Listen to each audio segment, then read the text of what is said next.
Hey, joining us now, House of Delegates member Scott Taylor, Republican, Virginia Beach.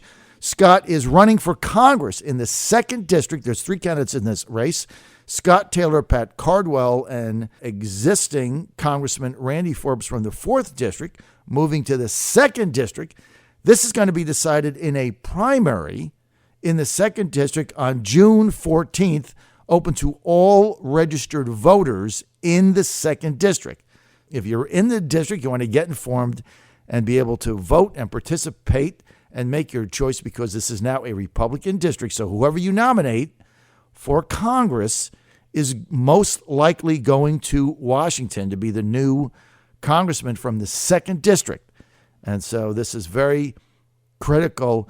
And yesterday, Taylor picking up the surprise endorsement of longtime Virginia Beach Municipal Chairman Kenny Longo. We understand there might be more announcements coming in the coming days, so we're going to be keeping our finger on the pulse of that. Scott, good to have you with us, man.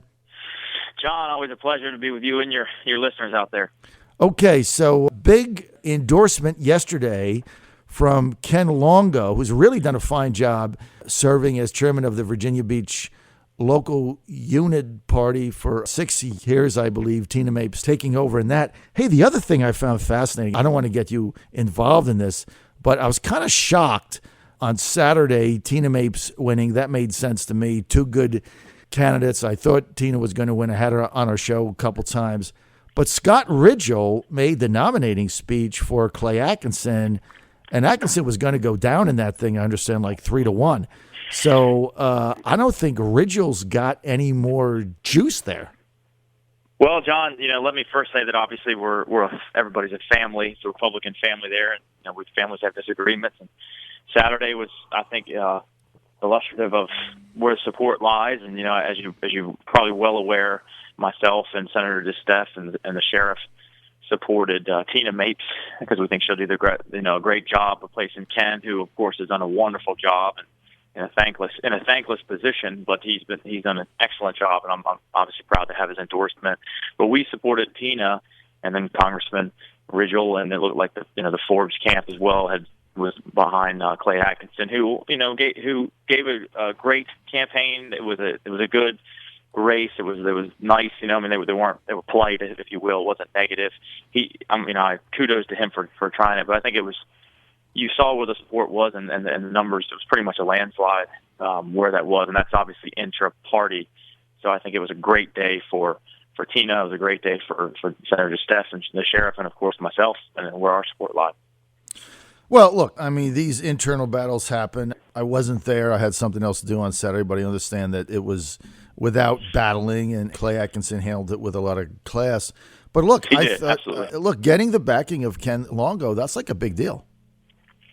Yeah, like I said, I'm certainly humbled and honored. Ken, he's done an excellent job, and over these 6 years, it's really a thankless job. He's probably left a lot of your time away from your family dealing with, as you know, there were some disagreements inside the party and everything, and he handled it well with grace. And we're humbled to have that support. And as you alluded to a little bit earlier, you're going to hear some more announcements coming. And like I said, we're winning we're winning in the polls. We're winning this race.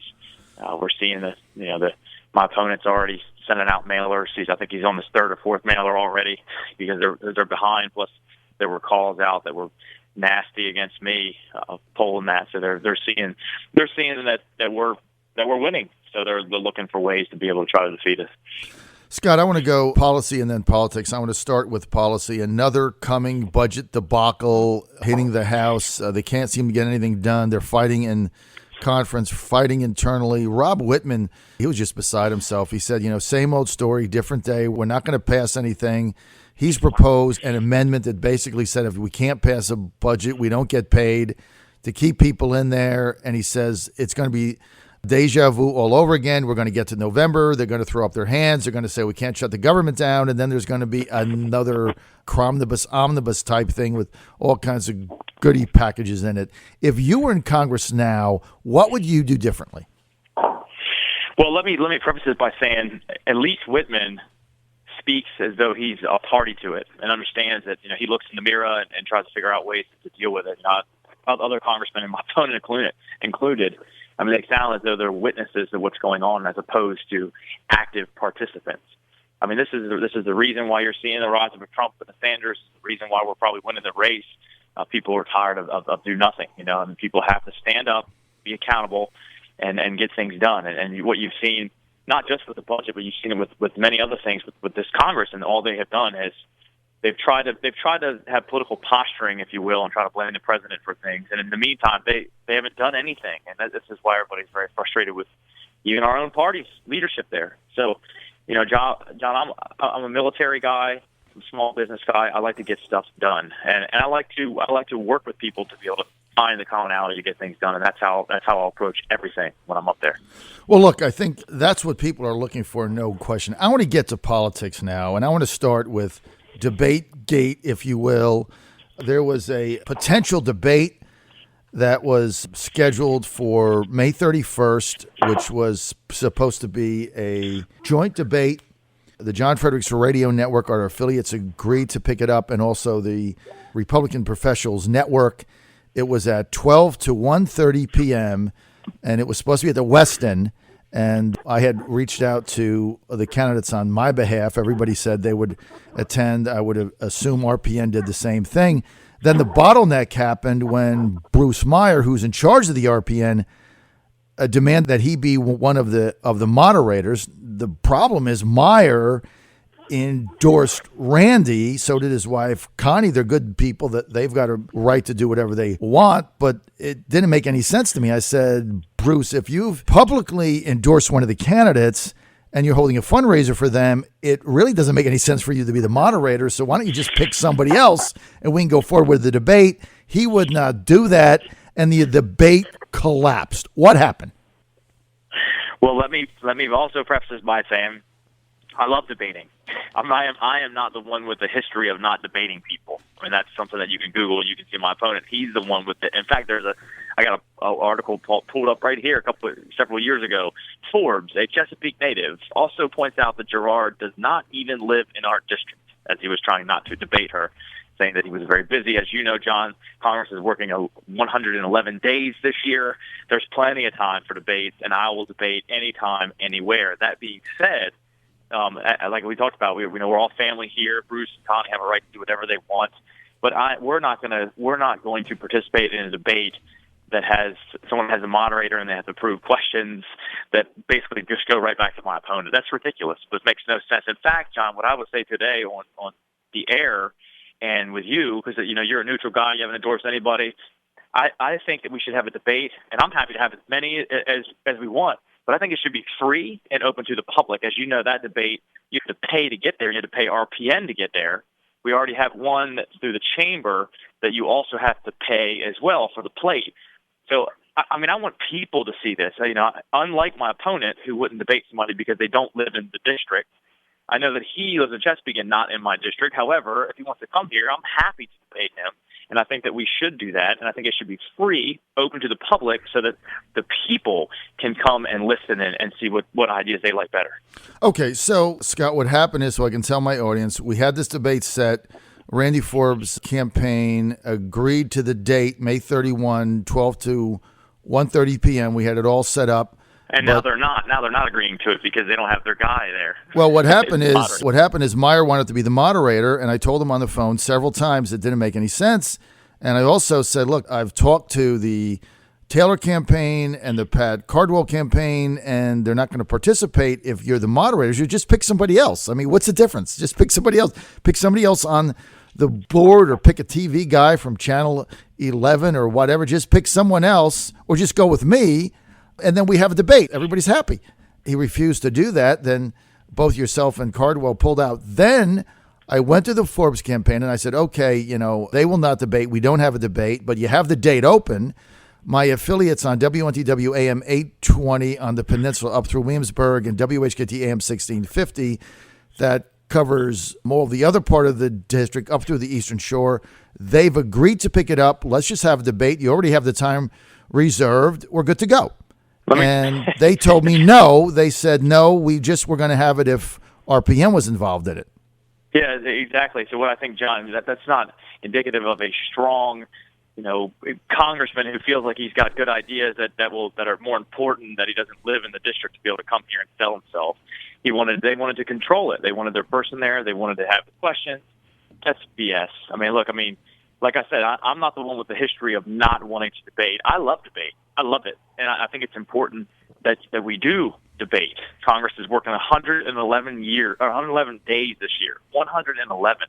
There's plenty of time for debate. It'd be great to have a neutral moderator, which is basically how debates typically are, aren't they? Such as yourself, and it should be free and open to the people so that they can listen to our ideas and decide for themselves. That's not what the Forbes campaign wants. They want to be able to control it if they'll debate at all, which is crap, man. They're worried about that. Insecure, not of a strong congressman. So I think Randy's a good guy. I think he's a sharp guy. I think he'd be a great debater. So let's do it. Well, I think it makes sense to have a debate, and they had the time reserved, but the Forbes campaign said no, and then I tried to reach out to them, and I didn't get a call back. So, look, I don't know what went on, but I was sympathetic to both yourself and Mr. Cardwell in not wanting to debate when one of the moderators is somebody that has made a public endorsement for one of the other candidates and has held a fundraising forum. I didn't think that made sense. To be honest, the management of the two affiliates I've got in this area, when I told them that, were like, we just shouldn't get involved in that because it didn't smell right. And so nobody... Like the Chambers event, John, they're bringing in a guy that doesn't even live here, who's obviously neutral, doesn't have a horse in the fight, because that's what makes sense. Right. That's what you do with debates. You don't put your guy as the moderator who tries to approve questions to be able to control the debate. That is not something of someone who feels very strongly about their positions and having, so let's do it. I think he's a great sharp guy. I think it'd be a great debate. Let's do it. I reached out to them and I said, you already got the date reserved. I'm neutral. I have a history of putting on debates. There's never been a debate that I've put on anywhere, any place that anybody's ever complained about, anywhere, anytime. So I've got a sterling reputation. My affiliates would pick it up. They basically said no, that the only reason they were going to do that debate was out of respect to RPN, the Republican Professionals Network. They gave me an opportunity to participate in that, but I was just flabbergasted. I got to be honest. Got some great people, and they should come to a free debate. I was flabbergasted that Bruce Meyer, who's a good guy and he's a friend of mine, wouldn't give up moderating it. Because what I said to him is, I said, the debate is supposed to be about the candidates, Bruce, not about you. Okay, so what's the difference who the moderator is? It doesn't matter. Just pick somebody else. He wouldn't do that. That raised a flag to me. So, look, I don't know what is going on. As far as the chamber debate, I know that is May 20th. I just reached out to Brian Stevens over the weekend via email asking him if we could carry that live. I haven't had an answer back, so we'll see how that goes. But it doesn't look like the Forbes campaign is going to agree to a debate with me right now for whatever reason. I guess they don't want it. I guess they don't want his ideas shared far and wide. Your affiliate. They can't control the questions. Look, control the Randy has been on my show many times. He's been unbelievably accessible to us. So it just didn't make any sense to me. I think they should have went on and had the debate. I don't think Meyer should have held out to be the moderator. This is kind of the nonsense that makes people hate politics. Just have a debate, make it open, get moderators that are not holding fundraisers for people, and let the best person win. And I think you owe it to the voters in the 2nd District who are going to decide who the nominee is to be out up front and basically debate the issues. And then, that's why we have a primary. Somebody's going to win, right? Yeah. With all due respect to Mr. Forbes, John, he has a history of not debating his opponents. And like I said, even said in an article that he wouldn't debate one because they didn't live in the district. Well, I disagree with that assessment. I think that if you're running in the district, you should be accessible and open, and your ideas should be out there. So even though he lives in Chesapeake and not in my district, I'm happy to debate him, and I think he should. And I think he'd do very well. He's got a lot of time there. I think he'd do well. So I think we should do it. But this is Congress is broken. Everybody out there understands that, knows it, and that's why we're winning this race. Well, it's certainly, when you look at the new budget impasse that's coming up, it's certainly getting very frustrated to a lot of people. I've only got about 45 seconds, but I want to get back to this carrier issue. Randy Forbes really insisting that not having him back is going to cost the region a carrier. True or false? You have a half a minute. Absolutely false. I think as someone does research, you understand that Randy's claiming way more credit than he deserves. First of all, you had the Bush administration that put the carrier, put bases on the BRAC and talked about the carrier move to Florida because Jeb Bush was the governor at the time. However, Florida's not nuclear capable. They got to spend close to $1 billion to be able to do that now. It's not going to happen. Oceana was on the BRAC list. Randy Forbes was not the omnipotent person who dealt with that. If he was, then Virginia Beach and the state wouldn't have spent $130 million protecting the base. In fact, Randy Forbes tried to block the OLF field, which could have caused Oceana to be gone.